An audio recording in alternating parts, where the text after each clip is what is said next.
சந்தோஷமா இருக்கீங்களா? ஞாபகம் இருக்கா போன வாரம் என்ன படிச்சோன்னு? என்னது? எஸ், தேவன் எப்படியா வந்தாராம்?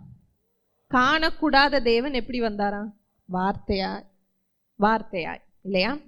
அப்போ நான் ஒரு விஷயம் இன்னைக்கு காலையில வாசிச்சுட்டு இருந்தேன். 1 பேதுருல நிறைய நேரத்துல நம்ம ரட்சிக்கப்பட்டுட்டோம் அப்படின்னு சொல்லும் போது அது என்னத்தை குறிக்குது?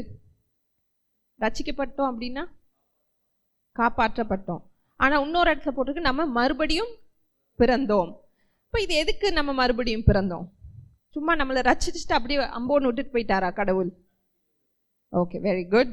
பயங்கரமா அந்த A+ ஸ்டூடெண்ட் மாதிரி O லெவல் ஸ்டூடெண்ட்ல ஆன்சர் சொல்லிருக்காரு.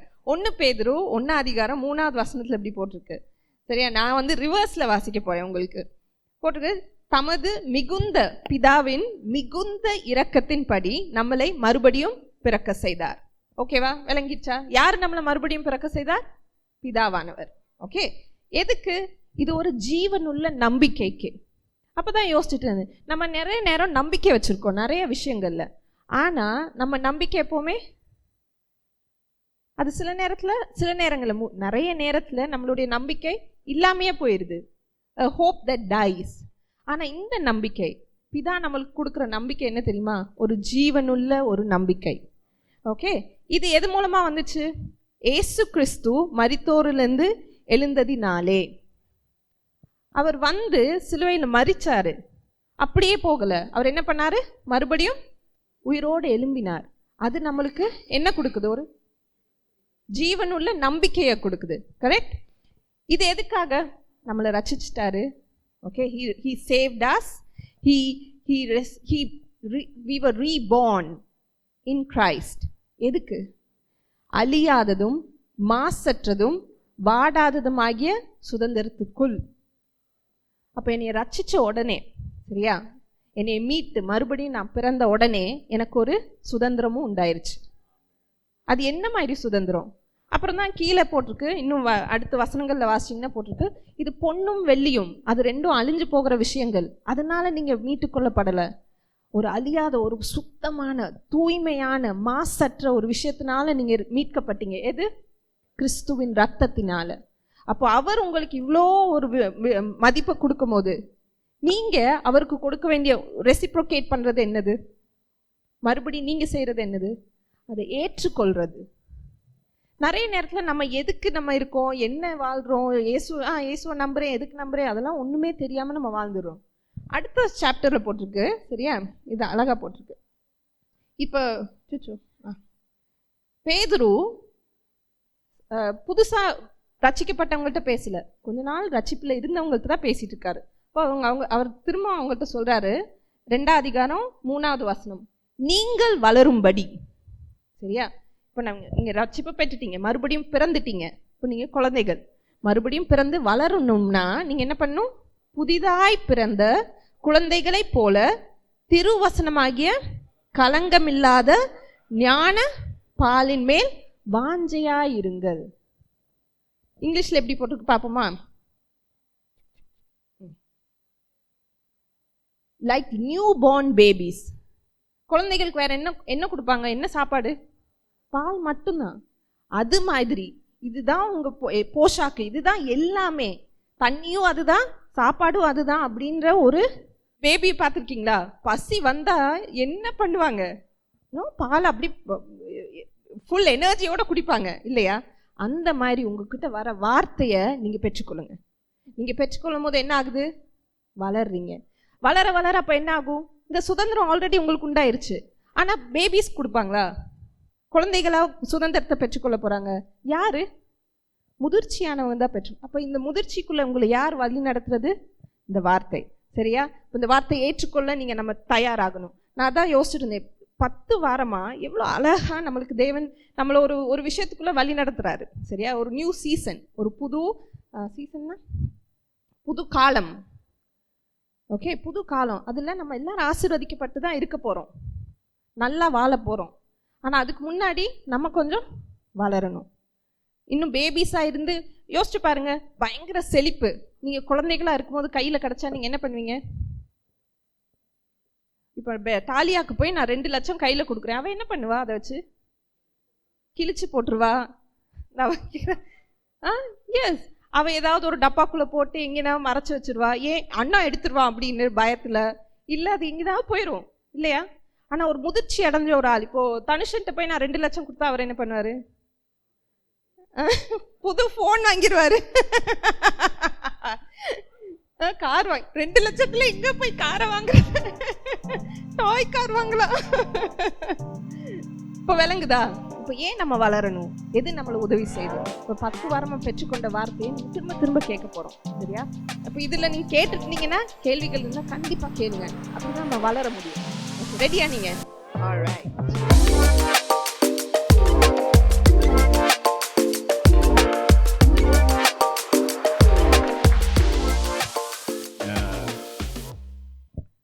வேதத்தில் யூதாஸ்னு ஒருத்தனை பார்த்தீங்களா?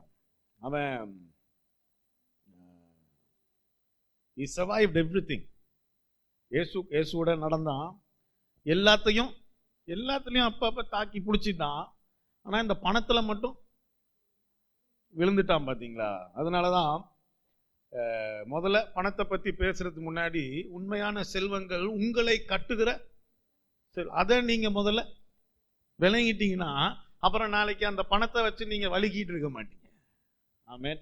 இப்போவே சொன்னேன்னா, இப்போ நான் சொன்னேன்னா அவங்க வாலெட் எடுத்து உள்ளுக்கு இருக்க அத்தனை காசையும் கொண்டாந்து காணிக்கையில் போடுங்கன்னா நீங்கள் கட்டாயம் செய்வீங்க, எனக்கு தெரியும். உங்களுக்கு அப்படிப்பட்ட ஆட்கள் தான் நீங்கள்லாம். நீங்கள் சாதாரண ஆட்கள் இல்லை.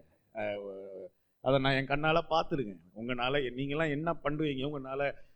அதனால தான் கொடுக்கறத பற்றி நான் பேசவே இல்லை. ஏன்னா நீங்களாம் நல்லா, ஆமாம், இன்னைக்கு காணிக்கையில் பார்ப்போம்.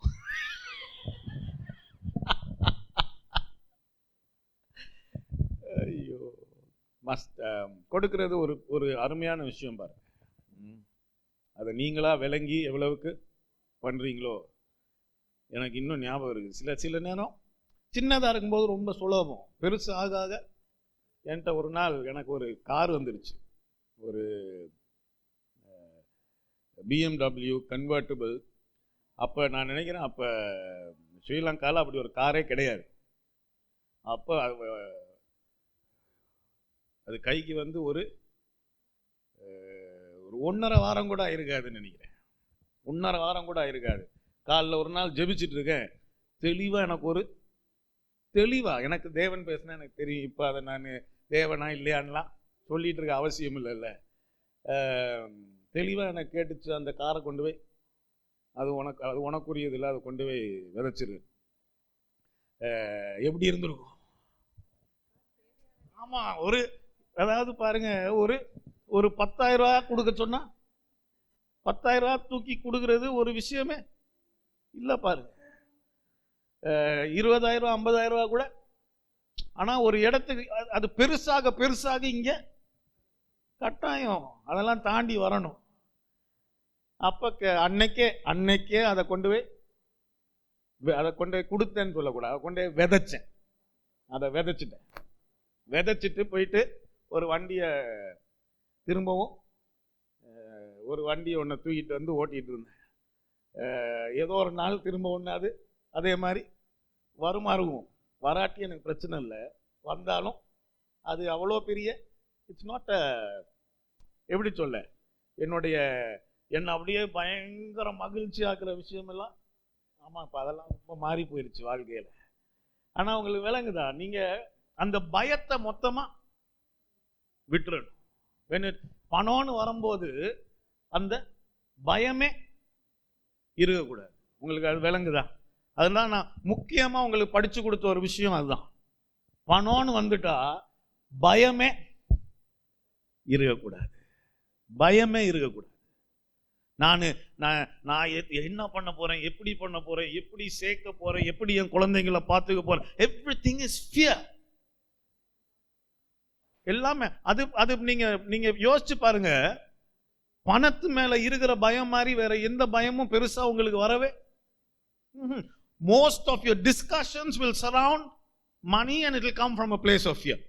உங்களுடைய நிறைய அப்ப இதுதான் நான் இன்னைக்கு உங்ககிட்ட கேட்கிற கேள்வி. யாராவது நல்ல நச்சுன்னு ஒரு பதில் சொல்லணும். வேதத்தில் இருக்கு,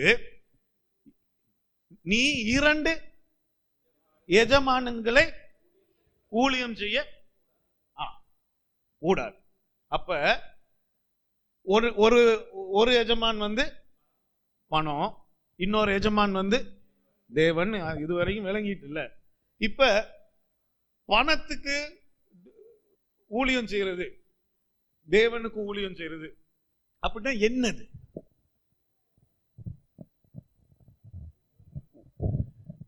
யோசிச்சே சொல்லுங்க. ஆனா ஏதாவது சொல்லுங்க.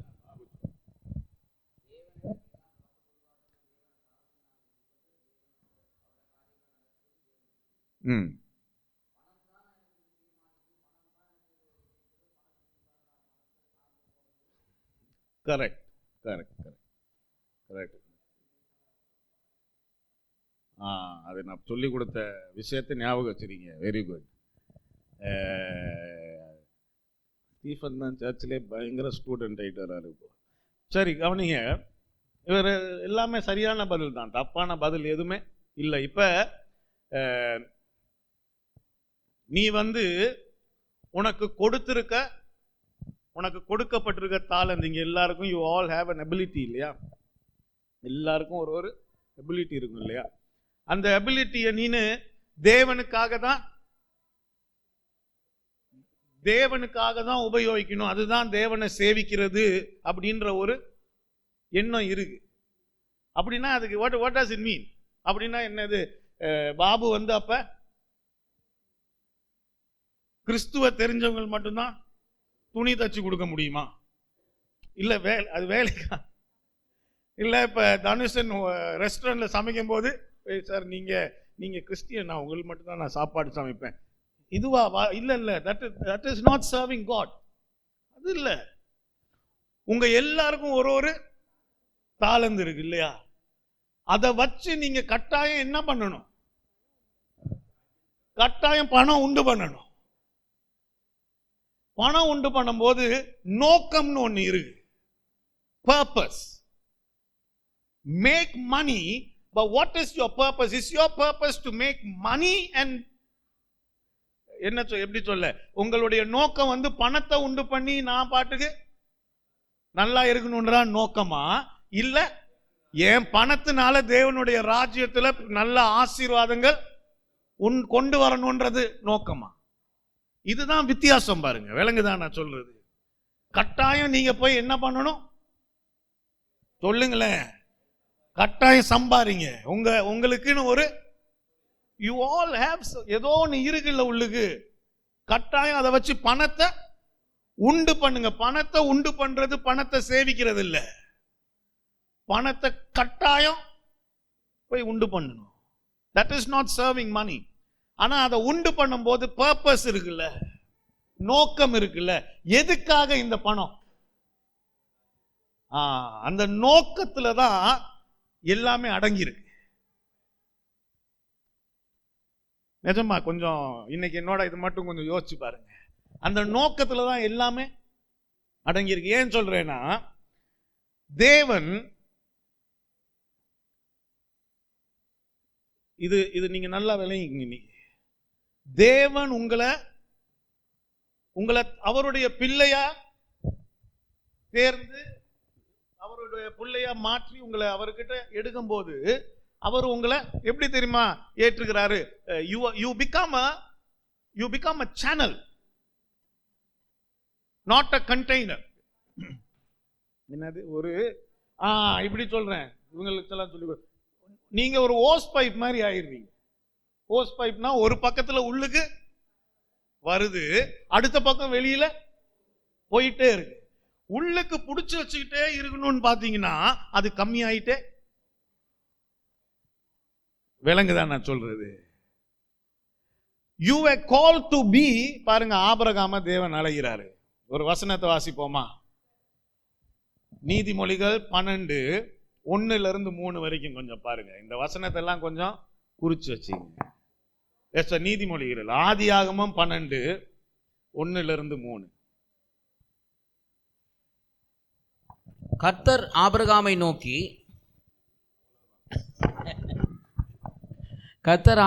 நோக்கி, நீ உன் தேசத்தையும் உன் இனத்தையும் உன் தகப்பனுடைய வீட்டை விட்டு. ஒரு நிமிஷம், கிட்டத்தட்ட அப்படிதானே. இங்க அநேக விஷயங்களை விட்டுட்டு தானே இயேசுவை தேடணும். ஆமாவா இல்லையா?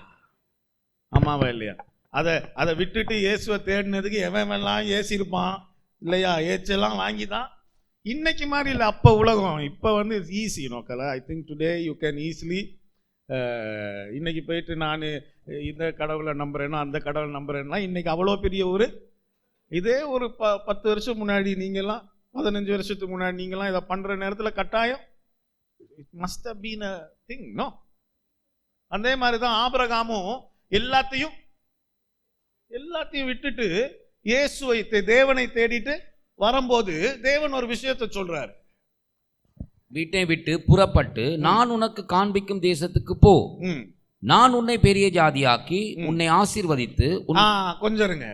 நான் உன்னை பெரிய ஜாதி ஆக்கி உன்னை ஆசீர்வதித்து. உன்னை கட்டாயமா இங்க நின்றுவோமா ஒரு நிமிஷம்? அங்க திரும்பி போ. இங்க நின்றுட்டு நான் உங்ககிட்ட முத கேக்குற கேள்வி, தேவன் உங்களை கட்டாயம் ஆசீர்வதிப்பாருன்ற நிச்சயம் உங்களுக்குள்ள இருக்கா? என்ன அனிட்டார்? நிச்சயமா. எனக்கு தெரியும், இவ்வளோ காலத்துல நீங்க இந்த 10 வாரத்துல நீங்க ஒரு விஷயத்தை நல்லா விளங்கி இருக்கணும். என்னது? தேவன் உங்களை ஒரு பிள்ளையா அவர் அழைக்கும் போதே எதுக்கு அழைச்சாரு தெரியுமா? இதுதான் நம்ம விளங்கிக்கணும். உன்னை ஆசீர்வதிப்பதற்காக. It pleases him to bless. வாஸ்தவம் இல்ல, it gives him pleasure. அப்படின்னா என்னது? pleasure ன்னு சொல்லும்போது என்னது? அந்த சும்மா pleasure is not just like இல்ல happy எல்லாம் கிடையாது. pleasureன்றது உள்ளுக்கு அவருக்கு அவ்வளவு அது ஒரு அதாவது பயங்கர ஒரு வெறித்தனமான விருப்பம். It's passionate. Pleasure is passionate. It gives him pleasure to bless you.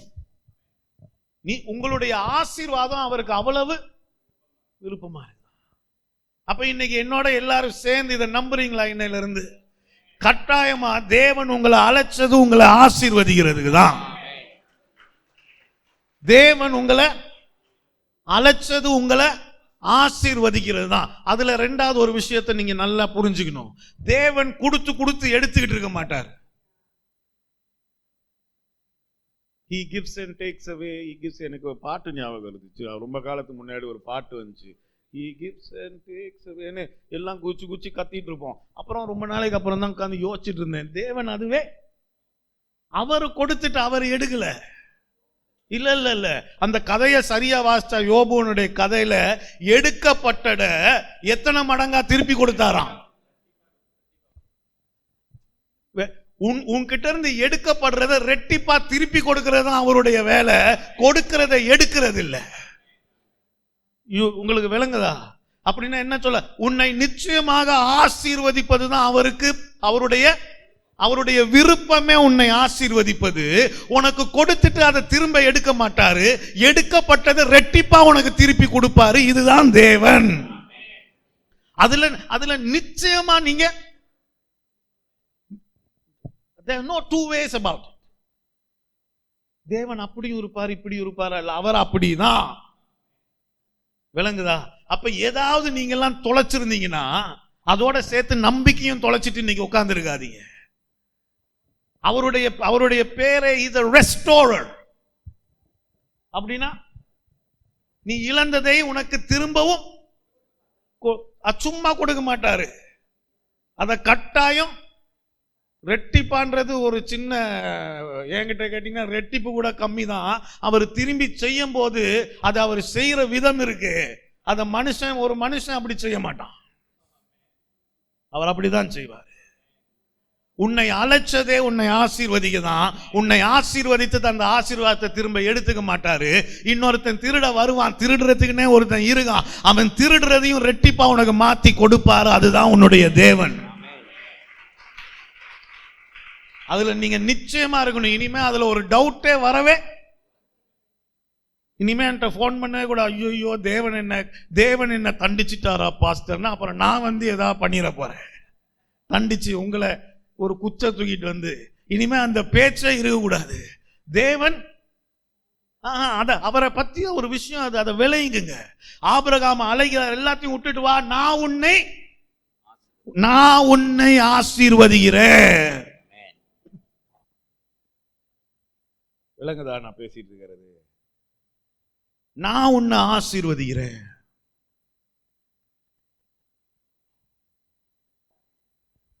அந்த வசனத்தை பார்ப்போமா? ஏன் ஆசீர்வதிக்கிறாராம்? உன்னை ஆசீர்வதித்து உன் பெயரை பெருமைப்படுத்துவேன், நீ ஆசீர்வாதமாய் இருப்பாய். உன்னை ஆசீர்வதிக்கிறவர்களை ஆசீர்வதிப்பேன், உன்னை சபிக்கிறவர்களை சபிப்பேன். பூமியில் உள்ள வம்சங்கள் எல்லாம் உனக்குள் ஆசீர்வதிக்கப்படும் என்றார்.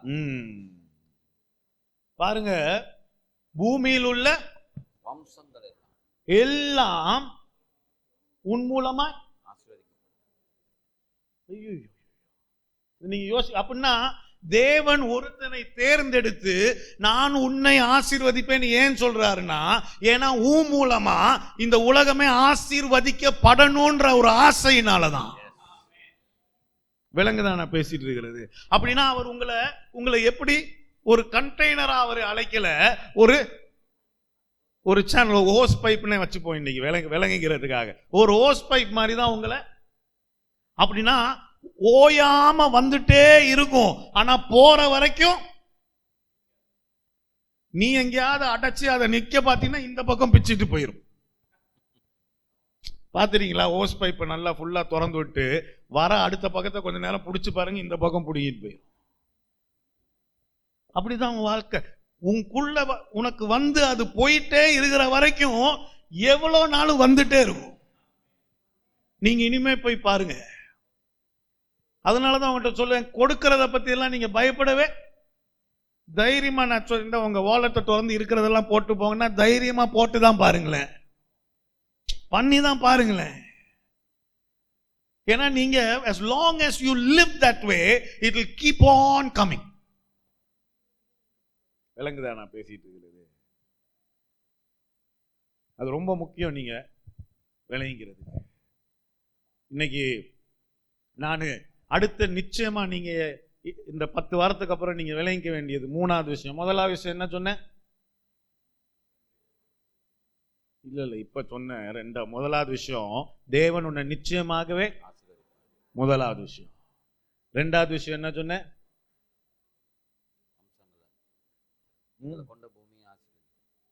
அவரு கொடுத்துட்டு திரும்ப எடுத்துக்க. பார்த்தீங்களா? அதுக்குள்ள கொடுத்துட்டு திரும்ப எடுக்கிறவர் இல்லை. அவர் கட்டாயம் எடுக்கப்பட்டதையும் 2 மடங்கா திருப்பி கொடுக்கிறவர். அவர் உன்னை ஆசீர்வதிப்பாரு. உன்கிட்ட இருந்து அவர் உன்னை கொடுத்து எடுத்து பாடம் கற்பிக்கிறவர் இல்லை. திருடுறதுக்குன்னே ஒருத்தன் இருக்கிறான். அவனுக்கு இடம் கொடுத்தீங்கன்னா அவன் ஜாலியா திருடிட்டு போயிடுவான். ஆனா இவர்கிட்ட திரும்பும் போது இவர் திரும்பவும் அதை ரெட்டிப்பா தான் உனக்கு திரும்ப வர பண்ணுவார். ஆமென். 3வது விஷயம், நீ மற்றவர்களுக்கு ஆசீர்வாதமா இருக்கணும்ன்ற ஒரு நோக்கத்துல தான் தேவன் உன்னை அதிகமா ஆசீர்வதிக்கிறாரு. விளங்குதான் நான் சொல்றது? அதை நீங்க விளங்கிட்டினாலே போதும்.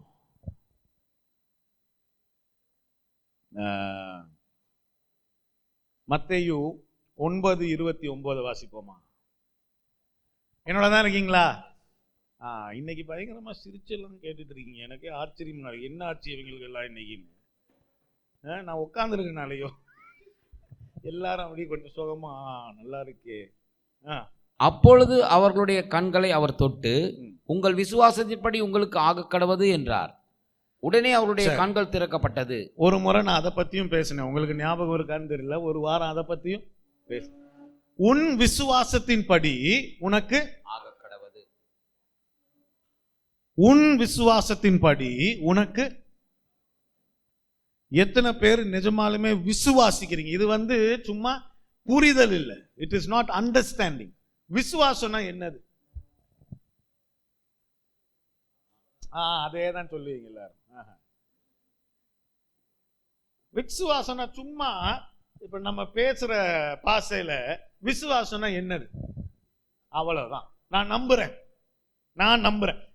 எவ்வளவு நம்புறீங்க? எது வரைக்கும் நம்புவீங்க? இல்ல நீங்க கொஞ்சம் யோசிங்களேன், எவ்வளவு நம்புறீங்க? ரொம்ப முக்கியம், எவ்வளவு நம்புறீங்க? நான் இப்ப சும்மா அனிதாட்டு வந்து பார்த்து பாத்தீங்களா, நோ அப்படின்னா என்னது? எஸ்ரா குத்துனாலும்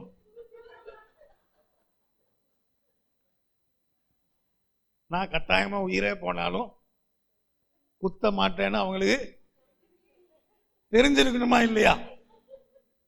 இல்ல விளங்குதான் நான் சொல்றது உங்ககிட்ட? இது இவ்வளவுதான் நம்பிக்கை, இதுதான் நம்பிக்கை. உங்களுக்கு விளங்குதான் நான் பேசுறது? நான் மரண இருளின் பள்ளத்தாக்கிலே நடந்தாலும் பொல்லாப்பெல்லாம் பார்த்து நான் பயப்படவே, ஏன்னா அவர் என்னுடைய மெய்ப்பரா இருக்கிறாரு. உங்களுக்கு விளங்குதான் நான் சொல்றது? அப்ப உன் நம்பிக்கையின் படியே இன்னைக்கும் நீங்க இங்க உட்கார்ந்துட்டு தேவன் என்ன தண்டிச்சிருவாரு சார்னா, அதுதான் உங்க நம்பிக்கை. உங்க நம்பிக்கைப்படியே ஆகட்டும். நான் பேசுறது உங்களுக்கு விளங்குதா? இது ரொம்ப இந்த 10 வாரம் நாங்க படிச்சதுல நீங்க விளங்கிக்க வேண்டிய ஒரு விஷயம் இது. உன் நம்பிக்கை, நீ நான் இதை சொல்லும் போது கொஞ்சம் கான்ட்ரோவர்ஷியலா இருக்கும், ஆனா நீ எவ்வளவுக்கு கிறிஸ்துவை அறிந்து நம்புறியோ அவ்வளவுதான் உன்னுடைய கிறிஸ்து. I don't know, did you get that? கிறிஸ்துன்னு ஒரு நபரை நம்ம எல்லாருக்கும், இல்ல கிறிஸ்துன்னு ஒரு தேவனை எல்லாத்துக்கும் தெரியும். அவர் உங்க எல்லாருக்கும் அவர் கிறிஸ்து இல்ல. உன்னுடைய புரிதல், உன்னுடைய நம்பிக்கை எவ்வளவோ அவ்வளவுதான் உன்னுடைய கிறிஸ்து. எப்படி அதை வேற எப்படி சொல்லலாம்? விளங்குதா நான் சொல்றது? அப்படின்னா your Christ உங்களுடைய கிறிஸ்து உங்களுடைய நம்பிக்கையிலையும் உங்களுடைய புரிதலையும் தான் இருக்கிறார். அப்ப அதை நீங்க என்னோட கம்பேர் பண்ண முடியாது. ஏன்னா இப்ப நான் வந்து இதுலயே ஊறிட்டு இருக்கனால எனக்கு இது ரொம்ப வித்தியாசமா இருக்கலாம். ஆனா எனக்கு வித்தியாசம் இல்லை. இங்க பிரச்சனை நீ எவ்வளவுக்கு புரிது, நீ எவ்வளவுக்கு அதை நம்புறன்றதான் இருக்கு. நீ எவ்வளவுக்கு உன்னுடைய கிறிஸ்து கிட்ட இருந்து பெற்றுக்க போறன்றது. விளங்குதா நான் சொல்றது? It can sound a bit controversial, but if you understand, you'll understand. விளங்குதா நான் பேசிட்டு இருக்கிறது? இப்ப பாபு வந்து இன்னைக்கு என்னுடைய தேவன் நல்லவர், அவருடைய கிருபை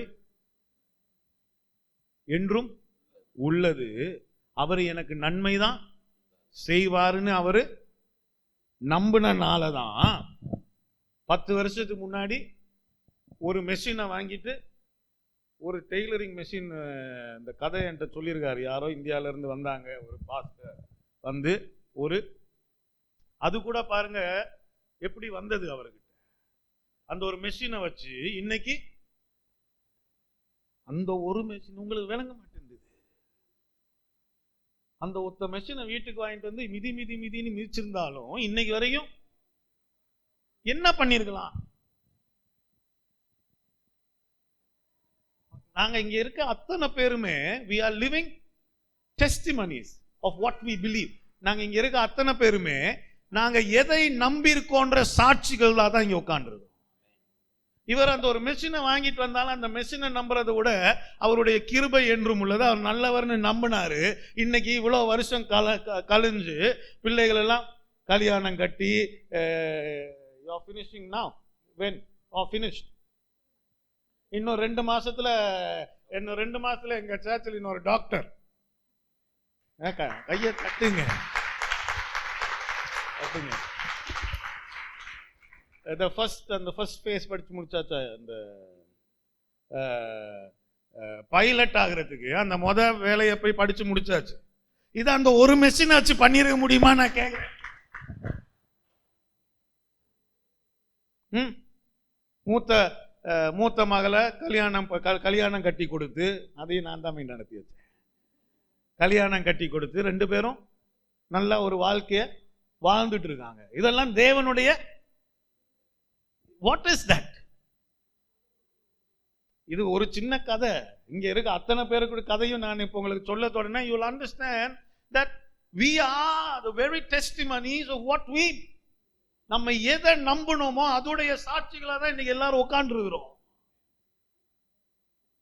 இங்க 2 பேர் இருக்காங்க, அவங்களுடைய சொந்த குழந்தைய தொலைச்சிட்டு they lost their child. ஒரு நாள் திடீர்னு சுகம் இல்லாம போறான், அவன் இறந்துட்டான். ஐ டோன்ட் இப்ப சொல்லும் கூட போய் எனக்கு பக்குன்னு இருக்கு. Because there are some things we will never. அப்ப அவங்க என்னத்தையோ நம்பி இருக்கணுமே. They believed something that they are here today. இந்த வாரம் அவன் இன்ஜினியரிங் முடிச்சிட்டு இந்தியாவிலேயே ஒரு வேலையும் கிடைச்சிருச்சுன்னு பெட்டியை கட்டி கிளம்புறான். இந்த வாரம் தான் போறான்.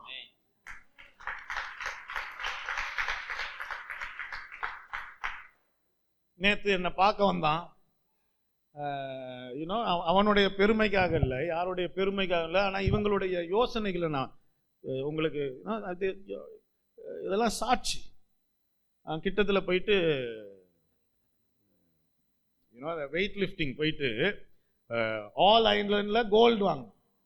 முழு ஐலண்ட்லேயும் இவனுக்கு கோல்டு வாங்கினான்.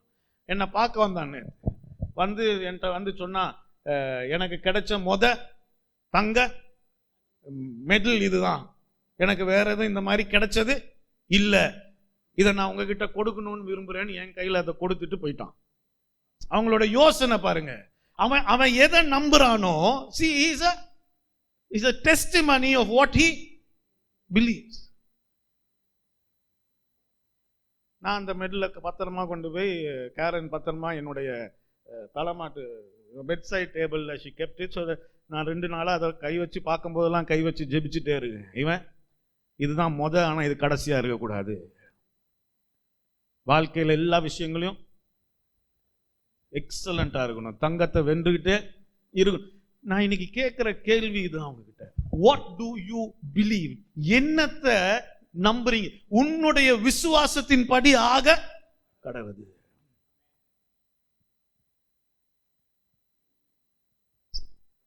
அழகா இருக்கீங்களா? இது யாருமா முன்னாடி வந்து இப்படி உட்காதியா? உன்னுடைய விசுவாசத்தின் படி விளங்குதான் நான் சொல்றது. உங்களுடைய விசுவாசத்தின் படி லெட் இட் பி. இது நான் உங்களுடைய ஒரு ஆவிக்குரிய தகப்பனா இன்னைக்கு நான் உங்க மேல பேசுறேன். Let it be according to your faith. Let it be according to your faith. Not நான் நீங்க எப்படி இருக்கணும்னு ஆசைப்படுறதை விட லெட் இட் பி உன்னுடைய விசுவாசத்தின் படி ஆக கடவுள். ஆமென். My God. இன்னைக்கு ஒரு அம்மா தேடிட்டு இருக்கேன், காணோம். உங்களை முறை சந்திக்கும் போது நம்ம வினோத்தை நான் முறை சந்திக்கும் போது வினோத் கையை காட்டு. முறை சந்திக்கும் போது இங்கே ஒரு பெரிய மெஷின் ஒன்று மாட்டியிருப்பார். அவருக்கு இங்கே ஓட்டையை போட்டு ஒரு மெஷினை மாட்டிட்டாங்க. அவர் பேசுறது கூட எனக்கு தெளிவாக நிறைய நேரம் காத்தாதான் வரும். நானும் இப்போ நாங்கள் சிரிச்சிட்டு இருப்போம் அதை பற்றி பேசி. அவர் பேசுறது எனக்கு முக்கால்வாசி நானும் உட்கார்ந்து என்னுடைய மூளையெல்லாம் வச்சு அதை யோசிச்சு என்ன சொல்ல, இப்படி தான் எங்களுடைய கான்வர்சேஷன்லாம் இருக்கும். ஆனால் ஒரு நாள் அவரே என்கிட்ட கேட்டார், இயேசு என்னை குணப்படுத்துவாரா? Let it be according to your. உன் விசுவாசத்தின் படி கடவுது. இயேசு என்ன ஏன் குணப்படுத்த மாட்டார் உன்னை? இன்னைக்கு ஒன்றும் இல்லைல்ல, எல்லாம் கலட்டி வீசியாச்சு இல்லை. இன்னைக்கு ஓடி ஆடி கிரிக்கெட்டா விளையாடுறீங்களா? Let it be according to your faith. You're all. நீங்க எல்லாருமே உங்களுடைய விசுவாசத்தின் சாட்சிகள். அதுதான் சொல்றேன். அப்ப எல்லா பயத்தையும் தூக்கி வீசிட்டு, believe, but believe in something. எதையோ நம்ப தொடங்க. தேவன் எனக்கு நல்லது பண்ணுவாரு, அவர் என்னை ஆசீர்வதிப்பாரு. ஆமென். பாருங்க, நேரம் என்னாச்சு? ஐயோ, முக்கியமா என்ன சொல்லலாம் அதை மட்டும் உங்ககிட்ட சொல்லிடுறேன்.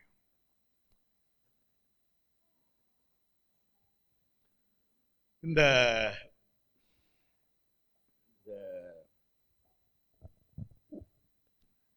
பேக் கிரில்ஸ்னு ஒரு மனுஷன் இருக்கான் தெரியுமா?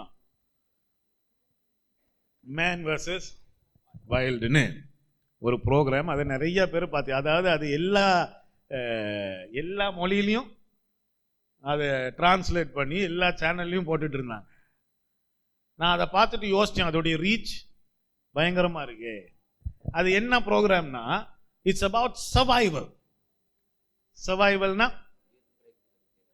பிழைக்கிற, எப்படி ஒரு இடத்துல எப்படி ஒரு மனுஷன் எப்படி பிழைக்கிறது, சர்வைவல்.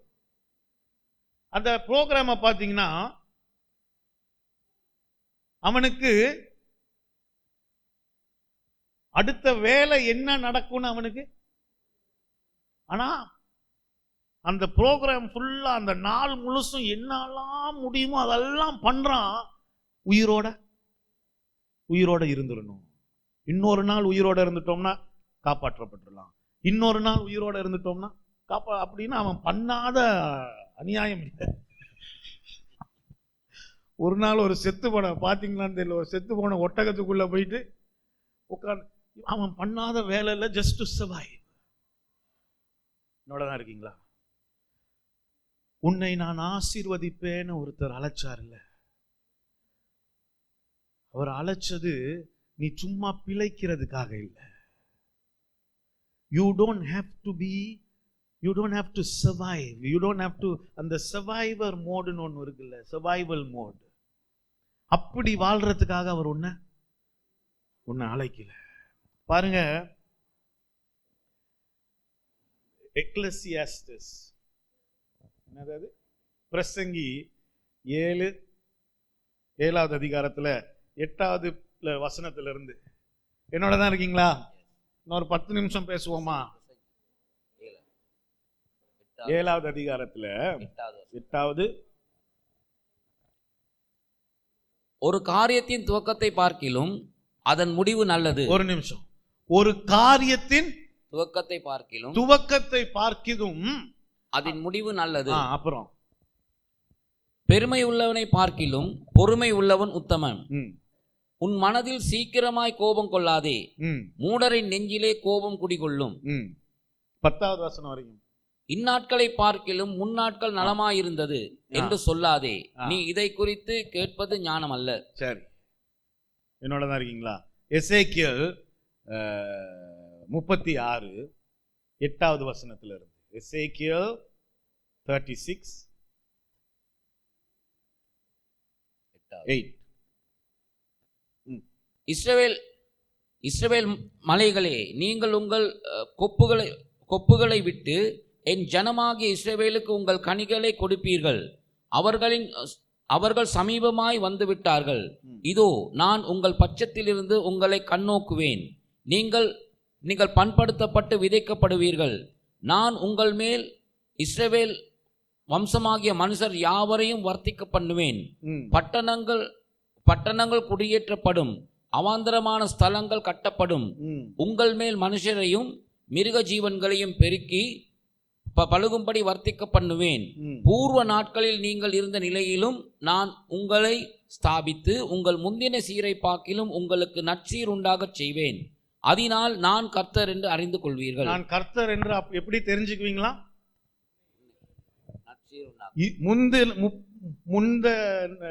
முந்தி இருந்ததை விட, அதாவது இப்ப இருக்கிறத விட கட்டாயம் உன்னுடைய எதிர்காலம் நல்லாதான் இருக்கும். அதாவது நான் இப்ப எனக்கு 2 வசனம் தான் காட்ட முடிஞ்சு. All through out the Bible this is the concept. ஒரு கான்செப்ட் ஒன்று ஓடிட்டே இருக்கு தொடக்கத்துல இருந்து. என்னன்னா, உன்னுடைய இந்நாளை பார்க்கிலும் உன்னுடைய நாளை கட்டாயம் நல்லதா இருக்கும். நல்லதா மட்டும் இருக்காது, கட்டாயம் பெருகி இருக்கும். அதை வச்சு நீ நான் கர்த்தர் என்று நீ அறிந்து கொள்வாய். நீங்க இதை நீங்க நல்லா விளங்கணும்.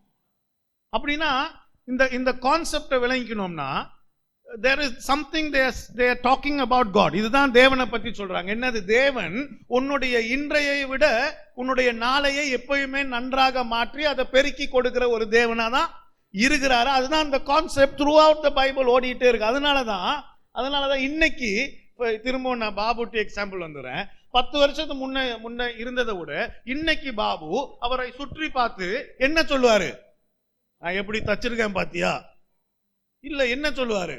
எனக்கு எவ்வளவு பயங்கர இன்ஃப்ளூயன்ஸ் ஆன நண்பர்கள் கிடைச்சிருக்காங்க பாத்தியா? இல்ல கர்த்தர் என்ன செஞ்சிருக்காரு பாத்தியா?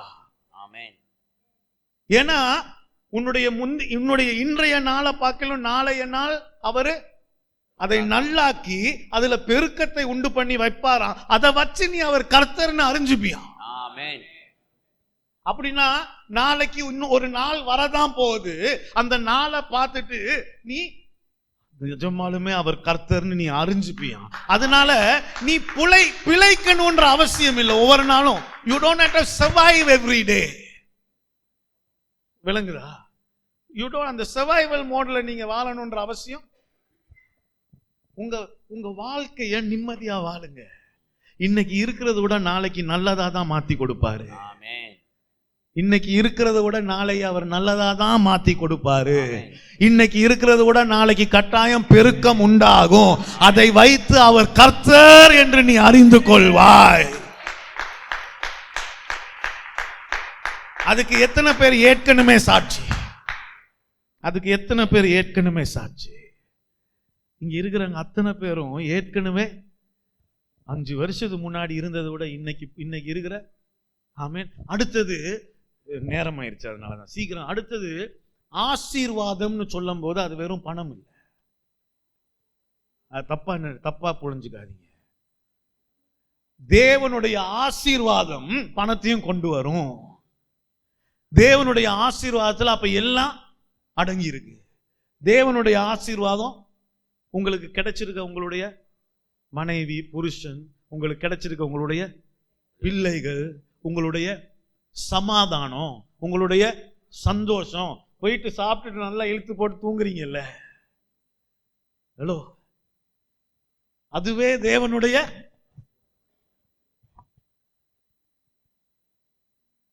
என்னோட நான் பேசுற விளங்குதா உங்களுக்கு? சோ ஏன் சொல்ல வரேன்னா, கையில காசு இருக்கா இல்லையான்றது தேவனுடைய ஆசீர்வாதத்தை முடிவு பண்ணாது. அது மட்டும் இல்ல, that is not the only factor that decides if you are blessed. நிம்மதியான ஒரு வீடு இருக்கா திரும்பி போறதுக்கு? அழகான குழந்தைங்க இருக்காங்களா? ஒரு நல்ல மனைவி, புருஷன், ஏதாவது இல்லாட்டி கிராண்ட் சில்ட்ரன், நிம்மதி, அந்த வீட்டுல நிம்மதி இருக்கா? அந்த வீட்டுல ஒரு 3 பேர் உட்காந்து கலகலன்னு சிரிக்க முடியுதா? இது எல்லாமே தேவனுடைய ஆசீர்வாதம். இது எல்லாமே தேவனுடைய ஆசீர்வாதம். பணம் மட்டும் இல்ல. அதுல பணம் is one of the factors.